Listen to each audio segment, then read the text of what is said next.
On Asia Down Under today, Hew McLeod, a Kiwi Sikh historian. A special programme about an exceptional New Zealander.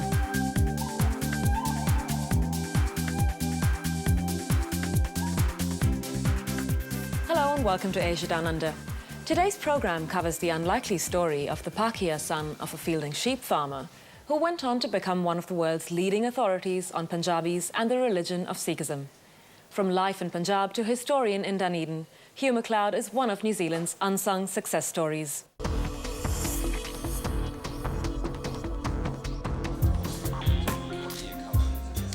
Hew McLeod is a Dunedin academic unaccustomed to being in the limelight. But in one particular field, his work has made him an international superstar. It's important that we are aware of New Zealanders who have a global, international reputation and have had amazing lives. In the late 1950s, Hew discovered a lifelong passion for understanding the Sikhs of India. His pioneering study of their history and religion caused major controversy, but established him as a world-renowned historian.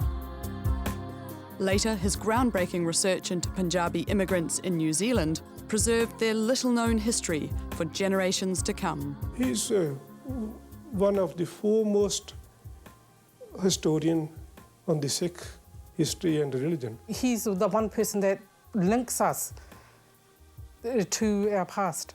It is fair to say that he has had a deep and lasting impact on Sikh academia, which is still being responded to and is still there to this day.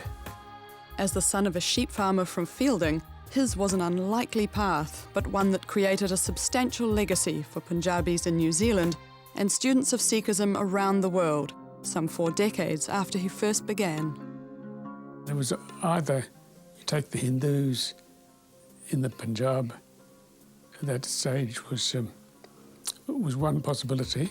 The other was the Sikhs, and I thought, yes, these Sikhs, very interesting, and yes, definitely. And so I began working on the Sikhs of India. In 1958, 25-year-old Hew McLeod, his wife and 1-year-old child left Dunedin in southern New Zealand, bound for a missionary college in rural Punjab in the north of India. I had a week's asthma, and then I settled down to the idea. It was unexpected, yeah. Hew and Margaret met at Otago University's student Christian movement, while Hew was studying first history, then theology. As far as he knew, his future lay with the church. I was going to have to go into a parish, and I was getting rather concerned by this. I was not going to be a good parish minister at all, and neither was Margaret going to be particularly good at parish minister's wife.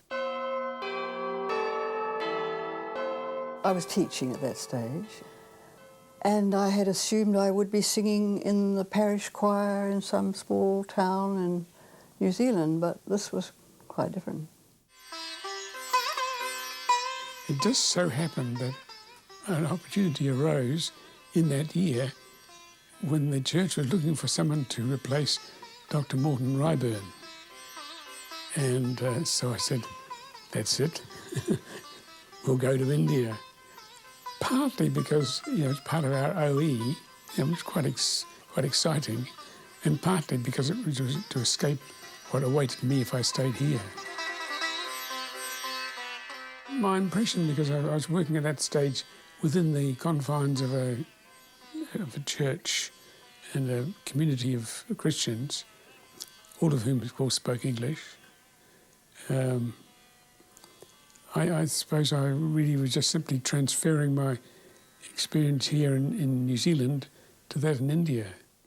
I found that I was not really equipped to teach English, and so I looked around for other possible means of employing what I had been trained to do, which was as a historian. Living in the heart of the Punjab, near Amritsar and the Golden Temple, the spiritual home of the Sikh people, it was only natural to turn his attention to them. first immersing himself in their language, then study of their religion. Eager to understand the life and teachings of the 10 human gurus, founding fathers of the Sikh religion, he started with the first and some would say most influential guru, Guru Nanak.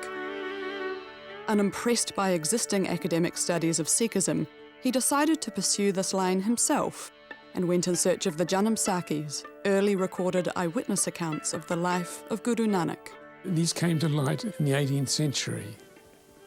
All parts of India, all parts overseas, some getting as far as Rome. As time passes, these stories all accumulate around the life of Guru Nanak. 2 of the Janam Sakhis were among the manuscripts taken to England by the British colonial government. So, in 1963, Hew went to London in search of those documents to study as part of a PhD. During those 2 years on leave, Margaret, with 3 boys to look after, was pursuing an interest of her own. I'd always wanted a little girl, and I thought I don't want to be pregnant at this stage when he's very busy. And we'd heard of friends in Dunedin here, David and Reva Calvert, who'd adopted a Hong Kong orphan.